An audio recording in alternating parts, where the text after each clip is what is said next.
Okey, Assalamualaikum warahmatullahi wabarakatuh dan selamat sejahtera kepada semua pelajar yang akan mengikuti kelas ASK pada hari ini bersama saya Cikgu Nur Rashikin. Okey, pada hari ini kita akan masuk tajuk baru iaitu mengenai kod arahan. Okey, bab 4 kod arahan. Ini kamu boleh lihat di buku teks kamu, muka surat 92 dan 93. Okey, kita akan belajar apa itu kod arahan dan kod arahan HTML. Ada dua perkara yang kita akan belajar dalam bab 4 ini, iaitu kod arahan dan juga kod arahan HTML. Okey, pertama kat sini kalau kamu lihat di buku teks kamu ada gambar robot, gambar robot. Okey, contohnya situasi contoh situasi kalau kamu pergi ke hotel. Okey, kamu pergi ke hotel untuk menginap, untuk check in, untuk tidur. Tiba-tiba ada robot, ada robot yang yang tukang serve. Okey, yang serve kamu. Okey, jadi robot-robot ini menggunakan sistem. Okey, menggunakan sistem yang telah dibangunkan, menggunakan kod-kod arahan. Okey, kod-kod arahan dalam sistem. Okey, jadi hari ini kita akan belajar apa itu kod arahan. Apa maksud kod arahan? Okey, kita lihat dulu definisi kod arahan. Okey, kod arahan ialah satu arahan yang mengarahkan komputer melakukan sesuatu tugas. Di mana siapa yang menulis, siapa yang membina arahan itu, tentulah manusia. Manusia yang akan bangunkan kod arahan itu, dan meminta komputer ataupun sistem melakukan sesuatu tugas. Kod ini boleh disimpan dalam memori ataupun dalam ingatan dan digunakan semula. Kita boleh recall, kita boleh panggil balik kod-kod yang kita telah simpan dalam memori komputer. Ianya ditulis dalam suatu bahasa komputer yang boleh difahami oleh komputer. Satu set kod arahan yang mengarahkan komputer untuk menyelesaikan sesuatu tugas dikenali sebagai atucara ataupun program komputer. Jadi arahan-arahan itu yang kita tulis, yang kita bangunkan, kita panggil sebagai atucara ataupun program komputer. Okey, nanti kita akan lihat Okey, ini adalah pemboleh ubah dan operator matematik dalam pengatur caraan. Dalam program. Dalam program yang kita akan buat nanti. Dia terdiri daripada 3 pemboleh ubah. Pemboleh ubah iaitu nilai berangka, teks dan juga nilai logik. Pemboleh ubah dalam bahasa Inggeris disebut sebagai variable. Disebut sebagai variable. Nilai berangka ni macam nombor-nombor matematik. Nombor-nombor matematik 0, 1, 2, 3, 4, 5 sampai 9. Ini adalah nilai berangka. Nilai angka. Kemudian teks. Contohnya ada perkataan total, value. Ini semua teks. Dan juga nilai logik. Pemboleh ubah yang ketiga adalah nilai logik yang terdiri daripada true, false. Data logik dikenali sebagai boolean. Nanti kamu akan lihatlah secara lebih jelas apa yang dimaksudkan dengan nilai logik. Dan kamu boleh lihat apa itu teks, nilai berangka bila kamu bangunkan sesuatu program, sesuatu kod arahan. Operator matematik ialah simbol-simbol yang digunakan dalam menjalankan operasi matematik, seperti tambah, tolak, darab dan juga bahagi. Program komputer sering digunakan untuk membuat pengiraan, maka operator matematik digunakan semasa membina pengatur caraan. Jadi pemboleh ubah dan juga operator matematik ni adalah yang biasa digunakan dalam pengatur caraan. Dalam program, apa-apa saja program mesti ada pemboleh ubah, pasti ada operator matematik. Nanti kita akan lihat dengan lebih jelas. Okey, ini adalah salah satu program, okey, kita panggil sebagai program Scratch. Okey, program ini adalah program Scratch. Okey, kamu boleh sebenarnya untuk yang ini kamu boleh download sendiri. Okey, kalau kamu mempunyai komputer ataupun kamu mempunyai laptop, ya, kamu boleh download sendiri. Okey, ini adalah contoh saya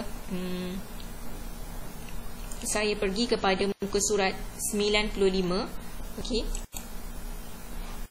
Okey, sebelum itu, sebelum kita pergi kepada Scratch, tadi saya ada sebut mengenai operasi operator matematik. Okey, yang terdiri daripada simbol. Ini adalah contoh-contoh operator matematik, ya. Kamu boleh lihat dalam buku kamu di muka surat 95, jadual 4.1. Okey, berbalik semula kepada aplikasi ataupun Scratch, apps Scratch. Okey, ini kamu boleh download sendiri jika kamu mempunyai komputer ataupun laptop. Okey, saya rasa dekat dalam handphone pun ada, tak silap saya dalam handphone pun ada. Okey, kamu boleh cari sendiri untuk aplikasi ataupun app Scratch ini. Okey, di sini ini adalah salah satu contoh, salah satu aplikasi ataupun application, okey, yang kita boleh bangunkan kita punya program. Okey, yang kita boleh bangunkan kita punya program menggunakan blok-blok yang telah ada dalam apps ini. Okey, ini kita panggil sebagai blok-blok lah. Okey, blok-blok ini pun sebenarnya kod arahan. Okey, terdiri daripada kod arahan, ya, tetapi dia memudahkan. Okey, dia memudahkan kita dia telah susun dalam bentuk blok-blok ini. Okey, sebagai contoh, ini adalah berdasarkan latihan. Okey, latihan dalam buku teks di muka surat berapa tadi? 95, ya, di muka surat 95. Okey, dan kalau kamu lihat, okey, terdapat beberapa kategori blok, ya, dalam ni. Okey, ada events, sensing, looks, operators, dan sebagainya lah. Ini adalah terdapat dalam setiap kategori blok ini. Okey, ini adalah contoh yang telah saya buat, okey, berdasarkan praktis 4.1. Okey, di mana kalau saya nak pilih atau cara itu, okey, saya hanya klik saja pada blok-blok ini, okey, macam ni, ya. Kemudian saya tarik. Okey, saya tarik, saya pindahkan dekat dalam ni. Okey, begitu juga dengan yang lain lah. Okey, saya tarik, saya nak contohnya saya nak guna as. Okey, as apakah ukuran sisi segi empat sama. Okey, saya tarik, saya masuk bawah ni. Okey, dan kemudian saya boleh type. Okey, saya boleh type soalan. Okey, for asking. Okey, kemudian saya boleh pergi kepada operasi matematik. Kita dapat operasi matematik yang mana yang saya sebutkan tadi, seperti tambah, tolak, ya, darab dan juga bahagi. Okey, ini adalah tanda tambah. Ini adalah tanda tolak. Ini adalah tanda darab ataupun multiply. Ini adalah tanda bahagi, ya, ataupun divide. Okey. Okey, jadi bila saya sudah susun macam ni, okey, yang ini saya telah susun yang telah siap. Okey, kalau kamu boleh perhatikan, kemudian untuk play, untuk saya mainkan program ini, untuk saya lihat hasil dia, saya perlu tekan flag ini. Okey, perlu tekan gambar bendera ini. Okey, bila saya klik di sini, dia akan jadi warna hijau terang. Okey, saya klik, so dia akan, program akan bermula. Apakah ukuran sisi segi empat sama? Okay, dia akan keluar berdasarkan arahan yang saya beri dekat dalam aturcara ni lah, sama. Okay, dia akan keluar pertanyaan yang sama. Okay, dan saya boleh jawab di sini. Okay, apakah ukuran sisi segi empat sama?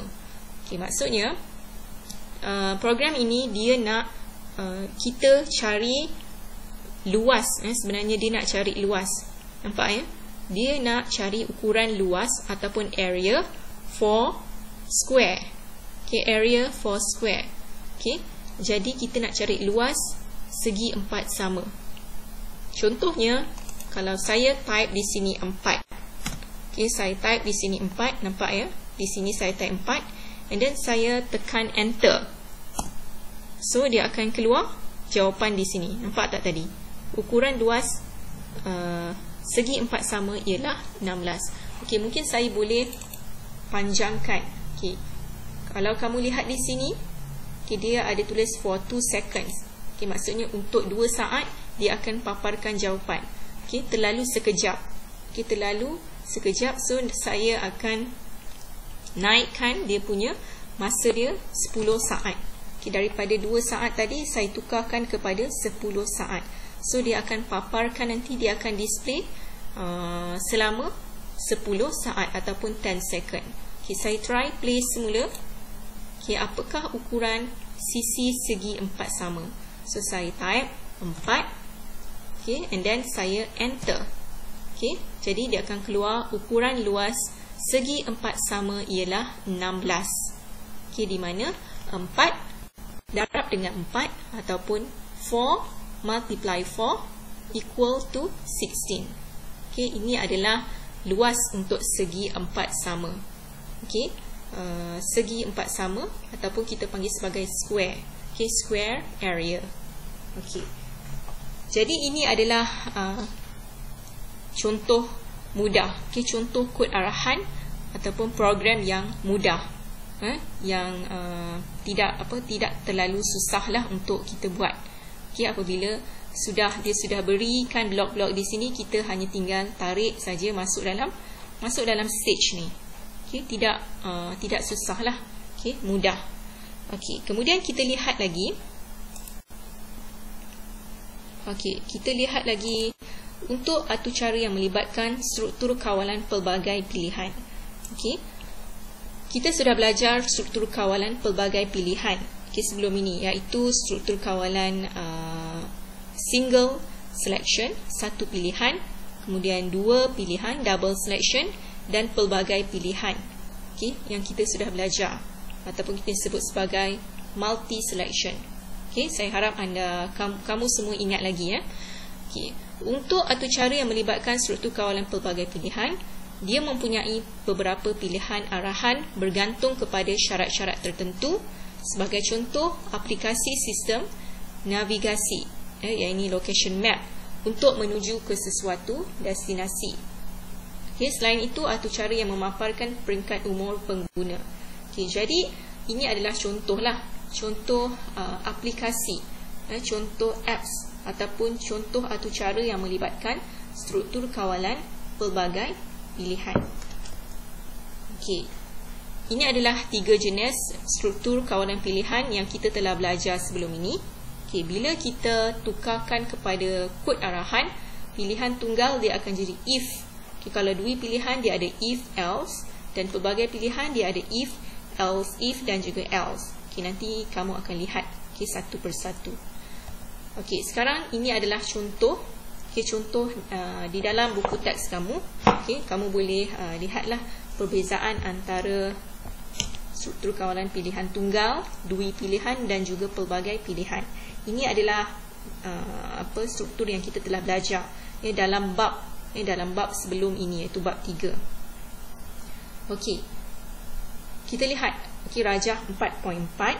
Okey, ini saya ambil di dalam buku teks kamu di muka surat 97. Ya. Contohnya, mula masukkan umur anda.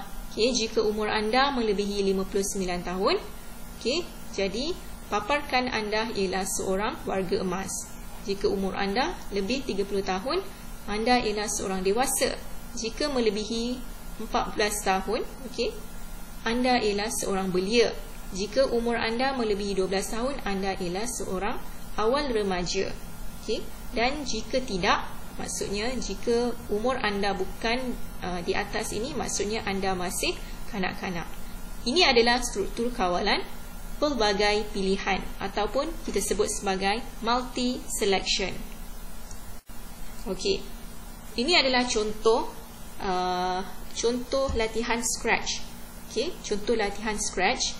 Okey, kalau kamu ada apps ataupun aplikasi Scratch ini kamu boleh cuba buatlah. Okey, ini adalah berdasarkan latihan di muka surat 98 ya, praktis 4.2. Okey, jadi dia suruh kita buat, okey, buat program ini. Okey, ini adalah praktis 4.2 yang telah saya buat. Okey, saya terus tunjuk, saya terus tunjukkan.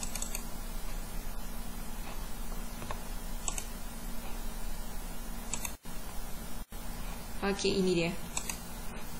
Okey, ini adalah contoh praktis 4.2 yang telah saya siapkan. Okey, ini adalah contoh struktur kawalan pelbagai pilihan. Okey, kod arahan ini adalah menunjukkan struktur kawalan pelbagai pilihan. Okey, sekarang saya try play. Saya try play. Saya perlu klik flag warna hijau ini. Okey. Okey, pertama masukkan umur anda. Okey. Contoh saya masukkan umur 50, 50. Okey, 50 tahun, 50. So saya enter. Okey, dia ada tulis anda ialah seorang dewasa. Okey, sorry. Mungkin terlalu cepat terlalu cepat, so dia keluar semua. So saya akan tukarkan masa ini di sini kepada 10 saat. Okay, setiap satu saya akan tukarkan kepada 10 saat.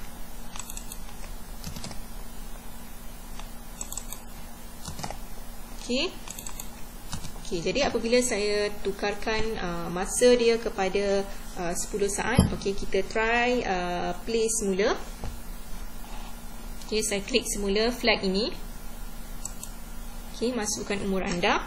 Okay, kemudian saya masukkan umur, okay, 50, 50, and then enter. Anda ialah seorang dewasa. Okay, anda ialah seorang dewasa. Okay, kita boleh lihat, kita boleh lihat paparan ini paparan ini. Okay, nampak tadi saya masukkan umur 50 tahun. Okay, umur 50 tahun bermaksud umur itu telah melebihi. It's over than 30. So dia adalah seorang dewasa. Okay. Contoh lain, kalau saya play, saya masukkan umur 13 tahun, 13 years old. Okay, 13 tahun. So saya enter. Dia tulis anda ialah seorang awal remaja. Okay. Awal remaja bermaksud melebihi 12 tahun. Umur melebihi 12 tahun, anda ialah seorang remaja. Okay. Kemudian saya cuba lagi. Okay, masukkan umur anda. Saya masukkan 12 tahun, 12 years old. Kemudian saya enter. Anda masih kanak-kanak. Okay, jadi bawah 13 tahun anda masih kanak-kanak. Okay, jadi kod arahan ini, okay, akan keluar sama. Okay, sama. Program ini akan keluar sama seperti mana kod arahan yang kita bina di sini. Ya. Kod arahan ini ataupun program ini, sistem ini akan keluar sama dengan apa yang kita buat di sini. Okey, contoh lain, kalau saya masukkan umur saya 60, 60, so dia akan keluar anda ialah seorang warga emas. Okey, because 60 is over than 59, so anda ialah seorang warga emas. Ya. Jadi blok-blok ini, okay, program ini, sistem ini dia akan baca mengikut arahan yang telah kita tetapkan di sini. Okay, jadi untuk hari ini, okay, simple. Okay, simple kod arahan, okay, mengenai pengenalan kod arahan.